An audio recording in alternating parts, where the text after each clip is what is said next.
Number of directors पे हमने बात कर ली थी कल के डायरेक्टर कौन हो सकता है और कौन नहीं हो सकता। तो आज ये देख लेते हैं कि नंबर ऑफ डायरेक्टर्स की बात जो है वो कोड ऑफ कॉर्पोरेट गवर्नेंस में क्या की गई है। और फिर आहिस्ता आहिस्ता आज मैं आपको एक वो भी दे दूंगा, एक केस स्टडी भी पढ़ने के लिए दे दूंगा। वो आपने पढ़ के और जो हमारी नेक्स्ट क्लास होगी उसमें फिर वो हमने डिस्कस करनी होगी। उसी की बेस पे आपके क्विज और असाइनमेंट्स के मार्क्स जो हैं वो मैं एंटर करूंगा। एनरॉन का केस मैंने आपके साथ डिस्कस किया हुआ है, वो उसी के ऊपर है। शेयर में आपके साथ अगर मैंने आज ना की खबर साहब तो मुझे याद दिला दीजिएगा। काम बड़े होते हैं यार, मैं चीज़ें ज़रा थोड़ी सी भूल जाता हूँ। Okay sir. ठीक है जी। अच्छा अस्सलाम वालेकुम। सॉरी सर, मैं आपको डिस्टर्ब कर रहा हूँ। Jamil Abbasi from evening class ना, थर्ड जी जी। सेमेस्टर। सर ये ग्रुप में व्हाट्सएप पे मुझे मैसेज आया था, मैंने ग्रुप ज्वाइन कर लिया। क्या ये मॉर्निंग इवनिंग की इकट्ठी क्लास है? ये जीआरई की क्लास है जो कि इवनिंग की है। GRE सर स्टैंड से? थर्ड सेमेस्टर में तो है ही नहीं। Governance, risk and ethics. ठीक है सर, ठीक है। तो हमारा CGL के नाम से भी आया हुआ था इसमें। सीजीएल की क्लास तो हो गई, वो हो गई। कब हुई सर? अभी इससे पहले। इवनिंग थर्ड सेमेस्टर की सर या किसी और की? सीजीएल की जो क्लास थी ना वो अभी हमने इससे पहले खत्म कर दी है। 8 वो बजे मॉर्निंग वही 8 बजे वही खत्म की है। वो मॉर्निंग इवनिंग की इकट्ठी क्लास है सर, इकट्ठी क्योंकि क्लास हो गई थी वो। इससे अभी पहले। उसमें हाँ जी, वो आज हमने डिस्कस किया है कि वो कब कब हो सकती है। और उसकी डिटेल्स वगैरह जो हैं वो मैं एजाज साहब के साथ डिस्कस कर लूंगा, तो वो फिर आपके साथ भी शेयर कर लेंगे। ठीक ठीक है सर, क्योंकि पहले सर इजाज ले रहे थे ना ये क्लास। है जी। जी नहीं, वो अब मैं लूंगा। अब आप लेंगे तो सर काइंडली जो नहीं है, हमने इवनिंग में एडमिशन लिया था ना, तो हम जो है वो जॉब करते हैं सब ना। तो ये काइंडली फिर सर इजाज से भी बात हुई थी, 7 o'clock के बाद ही हमारी इधर घर तक पहुंचते हैं ना। ठीक है। तो काइंडली ये फिर वो रिक्वेस्ट है कि नेक्स्ट वो टाइम आप। से इस चीज की हमने एडजस्टमेंट कर ली हुई है। चलें, ठीक है, थैंक सर। ठीक है। नेक्स्ट टाइम से ऐसा ही होगा कि जब आप जॉब से घर जब आप लोग पहुंच जाएंगे, थोड़ा सा बस ये है कि हफ्ते में एक ही दिन मेरी क्लास है, तो एक आध दिन अगर आप थोड़ा सा अब भी एक आध घंटे की पूरे एक वीक में थोड़ी सी एडजस्टमेंट अगर आपको करनी पड़े तो आप भी कर लीजिएगा। चलें सर, कोशिश करेंगे, लेकिन चूंकि जॉब आपको पता है प्राइवेट सेक्टर की जॉब कैसी होती है ना। बिल्कुल सही है, बिल्कुल सही। मैं इसीलिए कह रहा हूँ कि रिक्वेस्ट उनसे कर लीजिएगा कि एक दिन की बात है और एक घंटा सिर्फ अर्ली अगर मुझे, वो हम देख लेंगे, प्रॉबेबली उसकी भी जरूरत ना पड़े, लेकिन अगर पड़ गई तो आप उनसे डिस्कस कर लीजिएगा कि यार सर एक आप घंटा। सैटरडे कोई क्लास लेंगे? जी जी। ठीक है सर, ठीक है सर, ठीक ठीक है है, वो सर। डिस्कस कर लेते हैं। बहरहाल वो आप लोगों की बहुत बहुत शुक्रिया सर। इन सारी कमिटमेंट्स को जहन में रखते हुए ही काम करेंगे कि आपकी जो अवेलेबिलिटी है वो फिर हम इंश्योर कर सकें। Thank you very much sir, बहुत ठीक बहुत शुक्रिया। ओके, है। अल्लाह हाफिज़।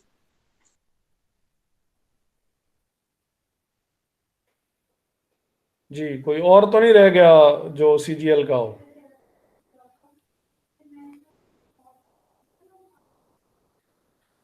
चलें जी, फिर ठीक है, हम अपना काम स्टार्ट करते हैं फाइनली।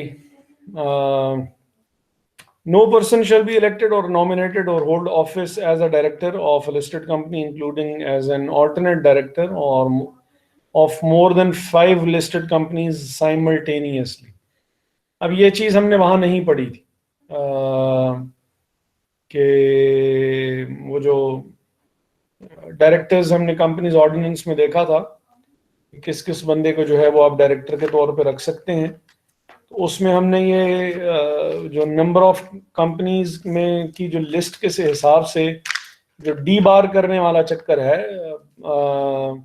नंबर ऑफ डायरेक्टर्स को लिमिट करने वाला चक्कर है, ये चीज़ हमने वहाँ पे डिस्कस पहले हमने नहीं की थी।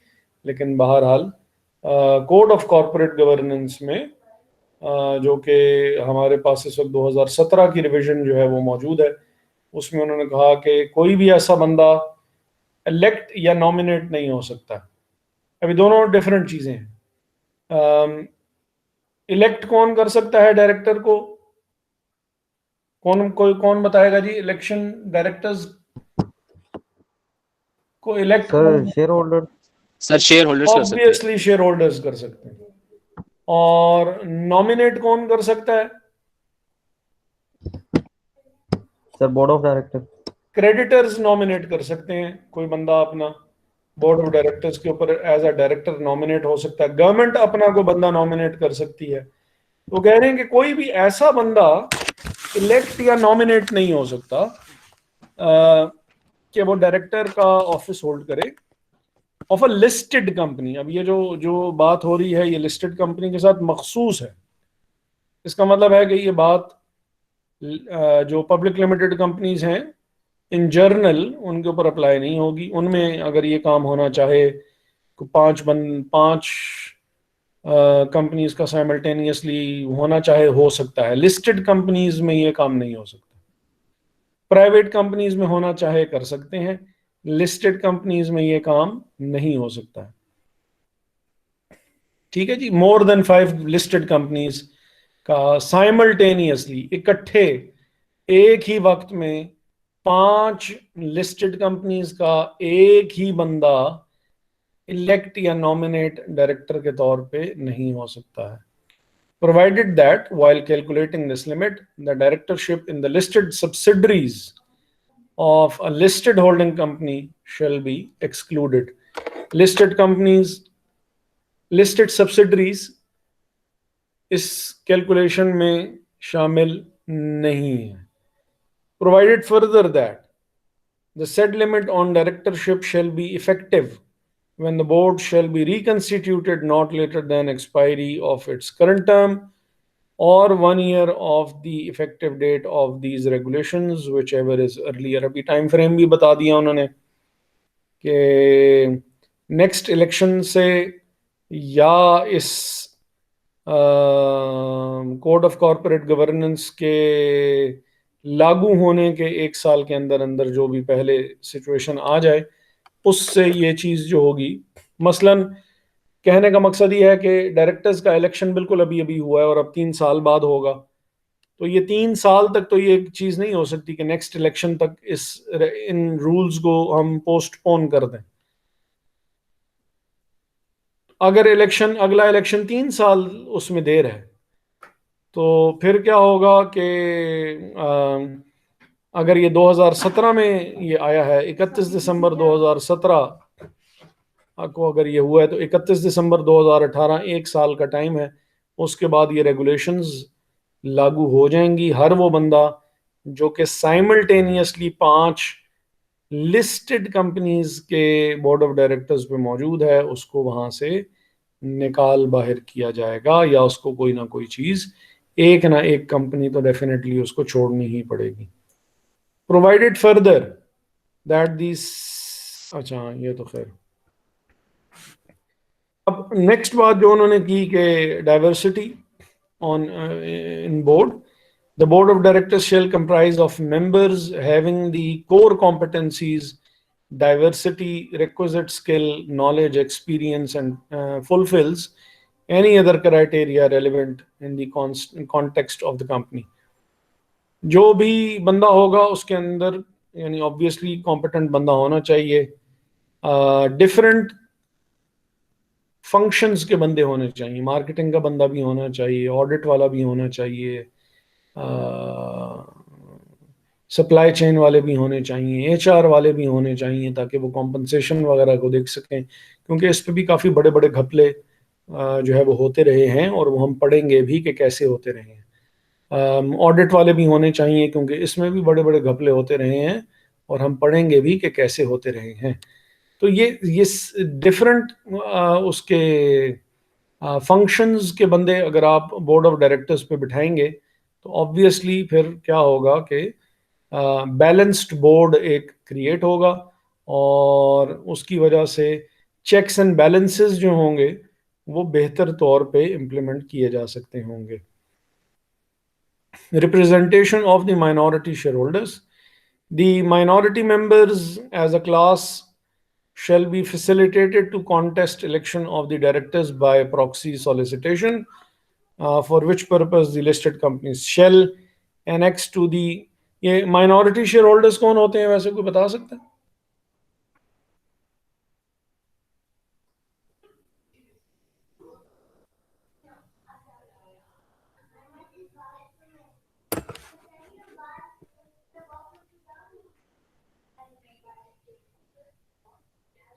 ये मैं अपने साथ ही तो बातें नहीं कर रहा है इतनी देर से।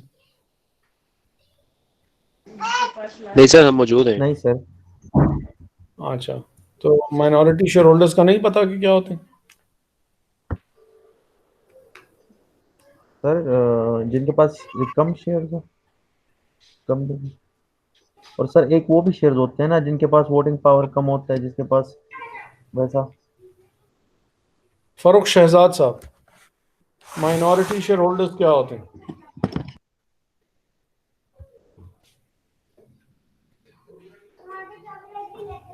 फरुख शहजाद साहब हैं? Yes sir. ये माइनॉरिटी शेयर होल्डर्स क्या होते हैं?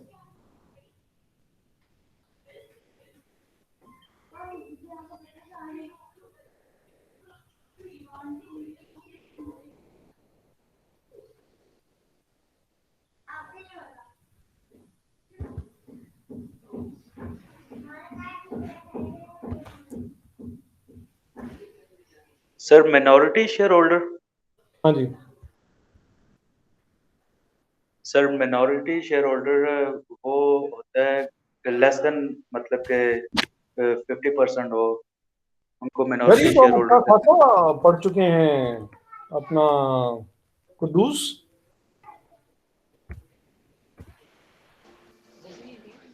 जी जी सर। मैंने कह रही है तो अच्छा खासा पढ़ चुके हैं। ये तुम लोगों के साथ तो ये देखो जी, ये तो काफी कुछ चीजें जो है तो हमने डिस्कस की हुई है। नहीं, आपसे नहीं कह रहा यार, जाते जाते अगर चाय मिल जाए तो क्या ही बात है। अच्छा अच्छा, ठीक ठीक ठीक ठीक है, ठीक है, ठीक। रिकॉर्डिंग हमने ऑन की हुई है? जी सर, हो रही है। अच्छा जी सर। सर अच्छा, हमारी प्रीवियस क्लासेस बड़ी इन डिटेल्स हुई थी। ठीक हो गया। अच्छा, ये चीज़ भी मैं अभी आपके साथ स्कूल में ज़रा सेव कर लूँ। और हम आज की जो डिस्कशन है CGL कंबाइंड क्लास, ठीक है जी, इसको हम, अच्छा जी, तो ये मैं आप लोगों के साथ इस तरह करता हूँ कि आज यार मुझे एक याद दिला दिया कि मैं शेयर ही नहीं करता आपके साथ कुछ भी। निकम्मा आदमी हूँ, क्या करूँ। अच्छा, एक तो हम, ये सब्सिडरी क्या होती है जी?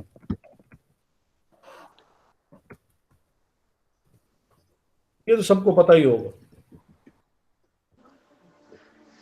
Sir I think sir acquiring company जिसे एक्वायर कर लेती है वो सब्सिडरी कंपनी होती है। जी, इसमें कोई मजीद खूबसूरती पैदा करना चाहेगा आंसर में? या सर आई थिंक ये होल्डिंग कंपनी जो होती है। होल्डिंग कंपनी क्या सर होती है? सर जब एक कंपनी सर दूसरे कंपनी को एक्वायर कर देती है, दूसरे कंपनी की मेजोरिटी शेयर ले लेती है मोर देन 50%, तो वो कंपनी उसकी जो जो जो जो एक्वायर करता है उसकी सब्सिडरी कहलाती है।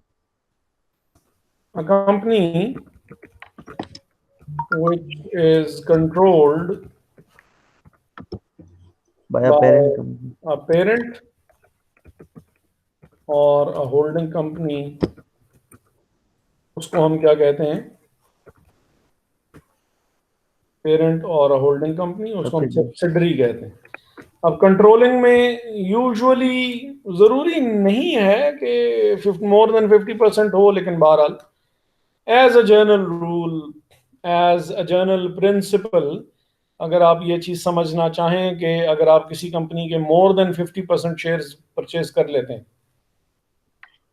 सपोज आपने एक कंपनी है उसके 80% शेयर्स जो हैं वो आपने परचेज किए हुए हैं, तो वो कंपनी आपकी सब्सिडरी कहलाएगी।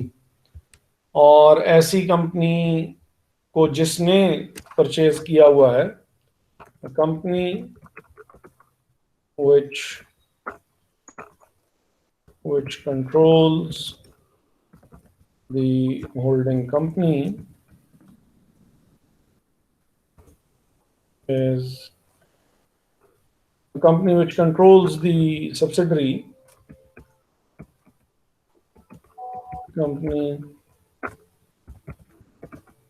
is the holding company.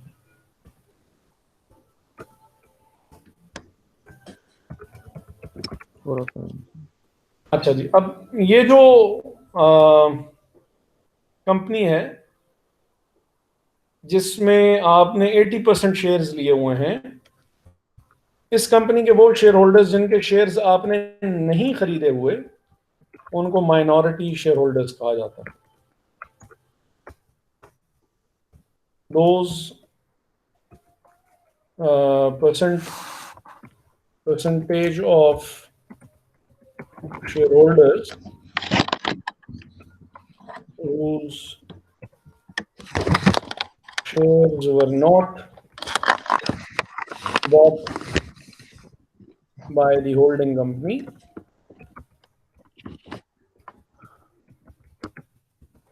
उनको हम क्या कहेंगे? माइनॉरिटी शेयर होल्डर्स कहेंगे।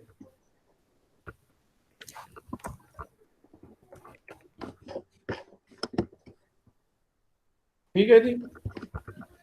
अब यहाँ पे लॉ में क्या बात की जा रही है कि इनको भी आपने चांस देना है कि बेचारे ये जो हैं ये भी अपना बोर्ड ऑफ, यार ये स्क्रीन चेंज होने के साथ साथ ये चेंज होती है ना जो यहाँ पे? जी सर, हो रही है। अच्छा, तो इन लोगों सर को वो वर्ड वाली फाइल दिखाइएगा जरा। हाँ जी जरूर। इन लोगों को भी आपने मौका देना है, इन बेचारों को भी, कि ये भी अपना बोर्ड ऑफ डायरेक्टर पे बंदा इलेक्ट करवा सकें। जैसे वो नहीं होती कि यार वो पाकिस्तान में भी माइनॉरिटीज के लिए इतनी सीट्स जो हैं वो आपने रखनी है, मुख्तस करनी है कि भाई ये 33% जो है वो फीमेल्स होनी चाहिए या जो भी, इसी तरह, या वो होने चाहिए, हिंदू होने चाहिए या क्रिश्चियंस होने चाहिए या वगैरह वगैरह जो भी। तो इसी तरह इस पे भी है कि भाई इनके लिए कोई ना कोई सीट इनके लिए भी ऐसी होनी चाहिए कि इनका भी अपना बोर्ड ऑफ डायरेक्टर पे बंदा मौजूद हो। तो यहाँ पे फिर उन्होंने मजीद जो है वो बात की है कि बोर्ड ऑफ डायरेक्टर्स पे कुछ इंडिपेंडेंट डायरेक्टर्स भी होने चाहिए। अब आपको डेमो के तौर पे एक कंपनी, वैसे तो आप माशाल्लाह सारे पढ़े लिखे लोग हैं, लेकिन एनुअल रिपोर्ट्स कहाँ पे हैं?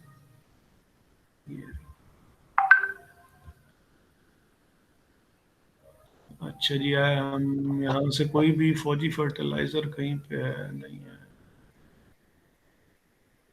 एनुअल रिपोर्ट 2013 खोल लेते हैं। यहाँ पे कंपनी जो है ये है फौजी फर्टिलाइजर कंपनी है, और अल्लाह आपका भला करे। ये अभी बोर्ड ऑफ डायरेक्टर्स आने वाले हैं इनके। आ गया? अच्छा नहीं, ये तो शुरू में ही आ गए।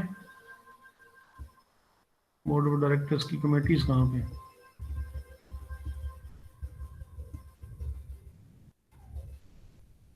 अच्छा, फाइनेंशियल रिव्यू है, चेयरमैन रिव्यू है। हाँ जी, अभी बोर्ड ऑफ डायरेक्टर्स में ना, अब ये देखें होपफुली ये चीज़ आपको ज़रा थोड़ी सी विजिबल हो रही होगी। अभी ऑडिट कमेटी में उन्होंने वो बताए हुए हैं, ऑडिट कमेटी का मेंबर कौन कौन है, और साथ में उन्होंने ये बताया हुआ है कि इनकी मीटिंग्स कब कब हुई, और 1 2 3 बंदे हैं, 3 में से कितने लोगों ने मीटिंग अटेंड की। इसी तरह ये ह्यूमन रिसोर्स कमेटी है, उसके मेंबर्स कौन कौन से हैं। सिस्टम और टेक्नोलॉजी कमेटी है, प्रोजेक्ट डाइवर्सिफिकेशन कमेटी है। अब ये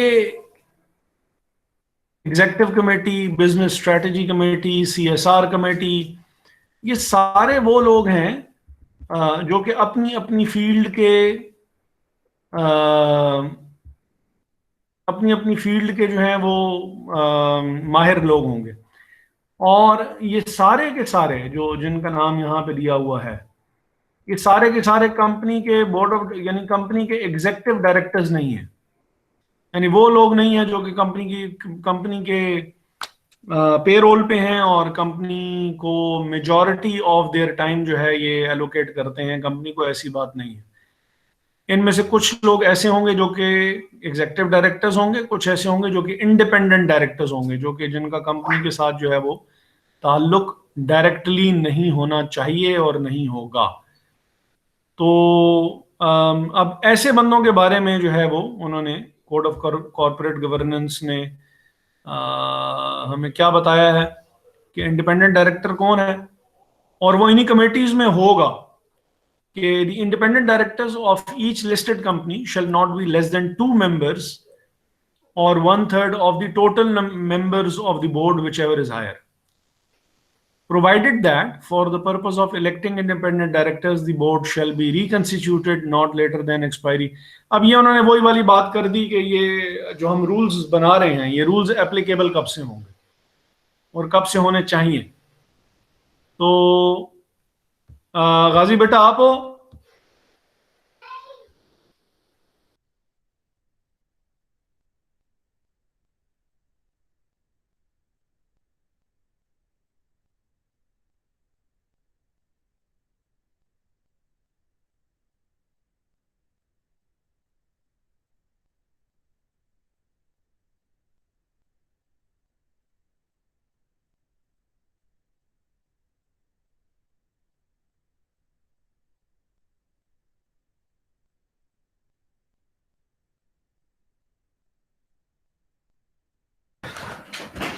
अच्छा, तो इंडिपेंडेंट डायरेक्टर्स की बात हो रही है कि कम से कम 1/3 जो है वो shall not be less than 2 members or 1/3 of the total members of the board, whichever is higher.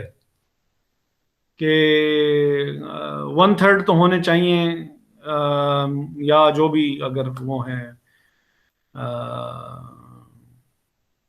33% की रेशो कोशिश करें कि आप इसको बरकरार रखें। Every independent director shall submit along with his consent to act as director a declaration to the company that he qualifies the criteria for independence notified under the act. Every independent director shall give such declaration to chairman of the board at the first meeting in every financial year, as well as on an event of any change affecting his independence. अब ये है कि वो payroll पे company के है नहीं है, कंपनी में ऐसा तो नहीं है कि उसका कोई फुफ्फा मामा चाचा ताया बेगम बैठी हुई है, बेटा बैठा हुआ है। ऐसा तो नहीं है कि वो कंपनी का बहुत ही कोई मेजर सप्लायर हो। ऐसा तो नहीं है कि वो कंपनी का ऑडिट देख रहा है और कंपनी के बोर्ड ऑफ डायरेक्टर्स पे भी बैठा हुआ है। तो वो कैसे इंडिपेंडेंट रह सकता है कि अगर वो कंपनी का ऑडिट भी कर रहा हो और कंपनी के बोर्ड ऑफ डायरेक्टर्स पे भी बैठा हुआ हो। तो ये सारी चीजें कि वो अपनी एक स्टेटमेंट ऑफ इंडिपेंडेंस जो है वो जमा भी करवाएगा कि यार मेरा कंपनी के साथ कोई लिंक वगैरह जो है वो नहीं बनता है। और इस किस्म के डायरेक्टर्स कम अज कम 1/3 जो है वो होने चाहिए। लिस्टेड कंपनीज की हम अगेन बात कर रहे हैं, हम पब्लिक कंपनीज की बात नहीं, नॉर्मल पब्लिक कंपनीज की हम बात नहीं कर रहे हैं। ये जो बोर्ड की कमेटीज मैंने आपको बताई थी, इन बोर्ड की कमेटीज में ये ज़रा थोड़ी सी पुरानी है, 2017 वाली भी मेरे पास होगी, लेकिन अभी फ़िलहाल ज़रा थोड़ा सा मैं बस आपको बताना ये चाह रहा था कि बोर्ड ऑफ डायरेक्टर्स पे इसी तरह कमेटीज़ बनी हुई होती हैं जो कि स्पेशलाइज्ड हुआ करती हैं। और इन स्पेशलाइज्ड कमेटीज़ में जो बंदे जो होते हैं वो भी उस फील्ड के रेलेवेंट हुआ करते हैं, कॉम्पिटेंट हुआ करते हैं, और उसमें से भी कॉम्बिनेशन होता है एग्जेक्टिव्स का और इंडिपेंडेंट डायरेक्टर्स का। ताकि चेक्स एंड बैलेंसेस जो हैं वो ज़रा थोड़े से इम्प्रूव मज़ीद किए जाएं। फिर ये जो पॉइंट नंबर 7 है, ये जो फीमेल डायरेक्टर का, ये बिल्कुल अभी नई नई थोड़ी सी चीज़ जो है वो आई है कि the board of directors shall have at least one female director when it is next reconstituted, not later than the expiry of the current term or within the next 1 year from the effective date of regulations, whichever is later. अब ये वो आया कि भाई obviously और specially बाज companies में तो फीमेल डायरेक्टर का होना बहुत ही ज़रूरी है, क्योंकि उसमें जो फीमेल पर्सपेक्टिव है वो उसका डिसीजंस में उसका इनकलकेट करना is very very very much important. जैसे कॉस्मेटिक्स की कंपनीज हैं तो यहाँ पे ज़रा एक फीमेल जो है वो आंसर होना चाहिए, वरना मेजॉरिटी ऑफ द कंपनीज पे इससे पहले आपको शायद ही कोई फीमेल डायरेक्टर, कोई आज से पहले ये कोड ऑफ कॉर्पोरेट गवर्नेंस आने से पहले पाकिस्तान में आपको शायद ही कोई कंपनी मिले जिसमें फीमेल डायरेक्टर भी हुआ करती थी। बोर्ड ऑफ डायरेक्टर्स पे अब आहिस्ता आहिस्ता आप जो है वो फीमेल भी एक आध आप देखेंगे कि किसी ना किसी बोर्ड ऑफ डायरेक्टर्स पे वो बैठी हुई होगी, वरना पहले it was a male dominant, we do have a male dominant society, और वही चीज़ जो है वो रिफ्लेक्ट होती है हमारे बोर्ड ऑफ डायरेक्टर्स में भी कि वहाँ पे भी सारे बंदे ही बंदे होते हैं। अभी एग्जीक्यूटिव डायरेक्टर कौन होता है? The executive directors, including the chief executive officer, shall not be more than 1/3 of its board of directors. कि जो एग्जेक्टिव डायरेक्टर्स हैं ऐसे बंदे जो कि कंपनी की अब नीचे उन्होंने उसको एक्सप्लेन भी कर दिया है कि executive director means a director who devotes the whole और substantially the whole of his time, whether paid और not, to the operations of the company. अपना अपना टाइम का मेजॉरिटी जो है वो अगर बिजनेस में ही लगाता हो, बेशक वो सैलरीड हो या ना हो, तो उसको एग्जेक्टिव डायरेक्टर कहा जाएगा। क्योंकि बाज कंपनीज ने ऐसा किया बीच में कि उन्होंने कहा यार ये बंदा हमारी पेरोल पे तो नहीं है, तो वो पेरोल पे ना होने से उन्होंने कहा कि यार टाइम तो वो देता था, लेकिन ये है कि हम उसको एग्जेक्टिव डायरेक्टर इसलिए नहीं कह रहे क्योंकि वो हम इस चीज़ की उसको हम सैलरी या तनख्वाह पे नहीं कर रहे हैं। तो लॉ में चेंज लाई गई कि यार टाइम अगर वो दे रहा है, बेशक आप उसको सैलरी दे रहे हैं या नहीं दे रहे हैं, डायरेक्टली कॉम्पनसेट कर रहे हैं या नहीं कर रहे हैं, तो ऐसा बंदा जो है वो आपका एग्जीक्यूटिव डायरेक्टर ही कहलाएगा, आप उसको जो मर्जी कहते रहें। चेयरमैन ऑफ द बोर्ड, जो बड़ी कंपनीज हैं लिस्टेड कंपनीज, उसमें बोर्ड ऑफ डायरेक्टर्स का एक हेड हुआ करता है other than the chief executive of the company usually. So the chairman and the chief executive officer of a company, by whatever name called, shall not be the same person. अब ये वही वाली बात हो गई कि CEO और chairman of the board must be two separate individuals. The chairman shall be elected subject to such terms and conditions and responsibilities as provided under section 192 of the Act and these regulations. ये हम आगे चल के इसके salient features वगैरह जो है वो हम देखेंगे भी कि क्या हो सकते हैं। बाकी फिर ये responsibilities of the board of directors and its members वगैरह, ये हम ज़रा जो इसका वो है चैप्टर 2 है कि बोर्ड की जो डायरेक्टरशिप है, डायरेक्टरशिप में कौन कौन से लोग हो सकते हैं, उनके नंबर्स कितने हो सकते हैं, एग्जेक्टिव डायरेक्टर्स कौन से होते हैं, इंडिपेंडेंट डायरेक्टर्स कौन से होते हैं, और ये माइनॉरिटी शेयर होल्डर्स की जो हमने बात की, ये सारी बातें याद रखिएगा। नेक्स्ट टाइम इसके ऊपर जो है वो हमारा क्विज होगा, जो लास्ट टाइम हमने पढ़ा उसके ऊपर भी, और जो अब हम आज डिस्कस कर रहे हैं इसका हम मिल मिला के एक कोई क्विज भी नेक्स्ट टाइम कुछ अरेंज करेंगे, क्योंकि चीज़ें हमने काफ़ी वो की हुई हैं, डिस्कस जो है वो अब कर ली हैं। सर ठीक है, यस सर। जी जी सर ये ये बोर्ड वाले जो नोट्स है सर, ये आप फिर काइंडली शेयर कर दें ताकि हम क्विज प्रिपेयर कर सकें इसमें। ठीक है, मैं ये क्लास ख़त्म होते साथ ही इंशाल्लाह इरादा मेरा यही है कि मैं ये लिख भी लेता हूँ ऐसे तो, क्योंकि मैं चीज़ें भूल भी जाता हूँ यार। बहुत सी काम इतने पड़े हुए होते हैं कि कुछ याद नहीं रहता कि क्या करना है क्या नहीं करना। सर ये सब शादी के साइड इफेक्ट्स होते हैं।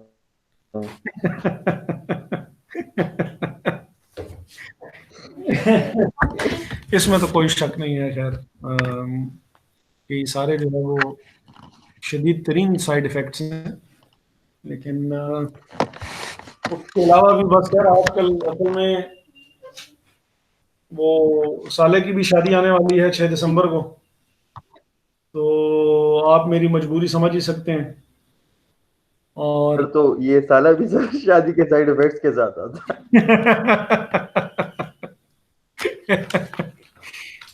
बिल्कुल सही है जी, इसमें भी कोई शक नहीं है। तो वो बस वो कुछ वो वजूहात हैं, कुछ वो पेपर्स चेक करने के लिए आए हुए हैं जो एक दूसरी यूनिवर्सिटी में पढ़ाता हूँ, वहाँ मिड टर्म हुए हैं तो रिजल्ट भी फाइनल करना है। तो बाकी रिक्वायरमेंट्स तो खैर अपनी वो साथ साथ ही हैं, उसमें बस काफ़ी चीज़ें ऐसी होती हैं जो कि जहन से बिल्कुल स्किप हो जाती हैं। आपके साथ एक तो डॉक्यूमेंट्स वगैरह है। शेयर करने हैं, जी सर। वीडियो लेक्चर्स शेयर करने हैं। जी सर। मिड सर टर्म्स आपके कब से वैसे हैं? सर हमारा मिड कब तक एक्सपेक्टेड है?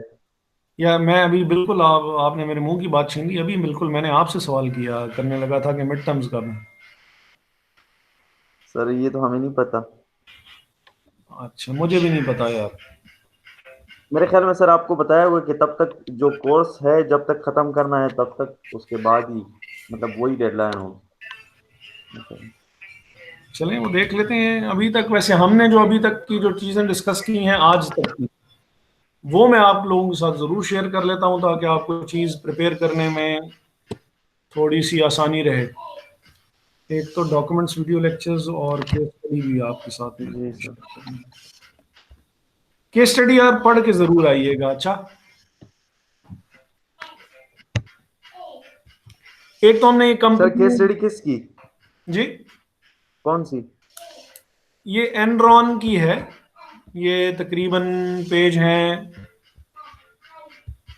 अल्लाह आपका भला करे, 4 पेज हैं। सर कौन सी केस स्टडी? ये आपके सामने अभी अपीयर हो भी रही होगी शायद, होगी है जी अपीयर या नहीं हुई?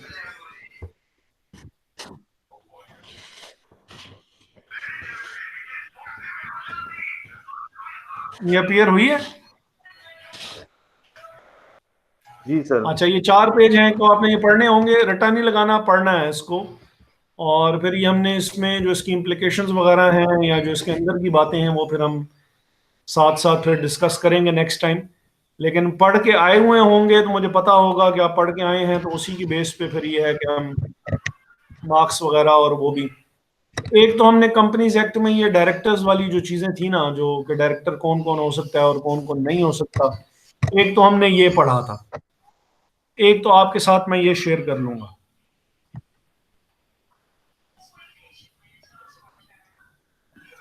फिर हमने जो अभी तक ये कोड ऑफ कॉर्पोरेट गवर्नेंस का ये चैप्टर 2 पढ़ा है, ये इंडिपेंडेंट डायरेक्टर और वो वाली चीजें जो हमने आज पढ़ी। फिर हमने ये एक बुक, ये इसका चैप्टर नंबर 1 मेरा ख्याल है कि, अच्छा पता नहीं शायद मैं लास्ट टाइम मैंने आपके साथ शेयर किया था या नहीं किया था, ये स्कोप ऑफ गवर्नेंस। इसमें हमने गवर्नेंस और मैनेजमेंट का डिफरेंस देखा था कि वो क्या होता है, और कॉर्पोरेट गवर्नेंस की हमने कुछ बात की थी, और इसके अलावा हमने बात पता नहीं हमने इसके अलावा की है कि नहीं की है। टाइप्स ऑफ कंपनीज पे हमने बात की थी।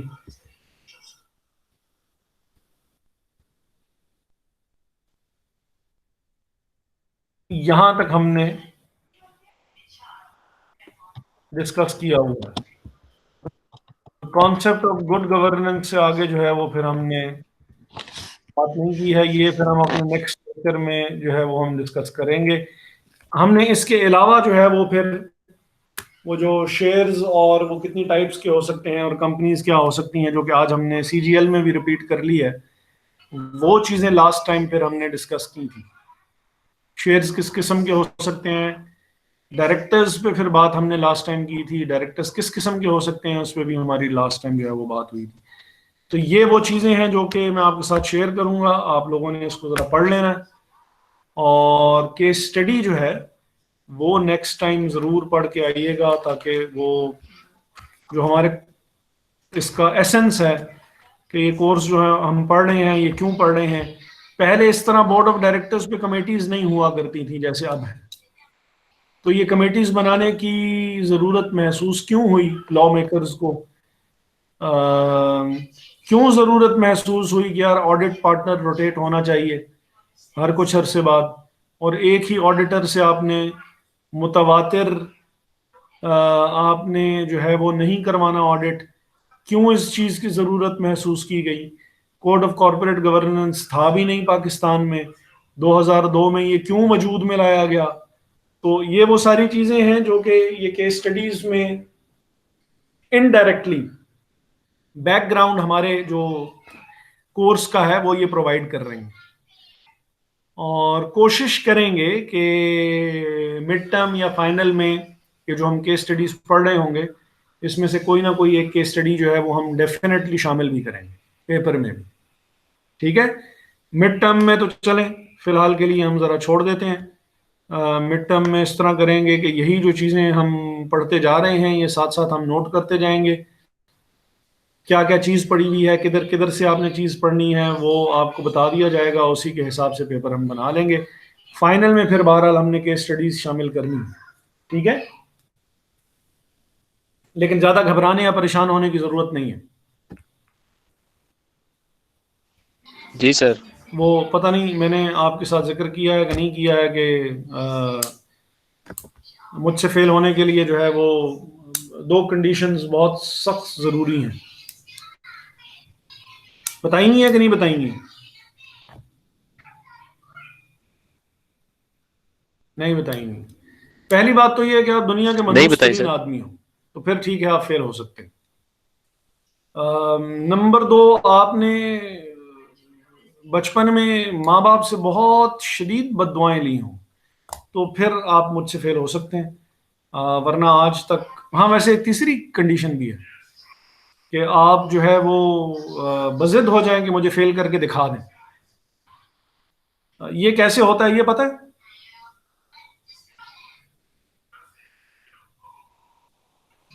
नहीं पता।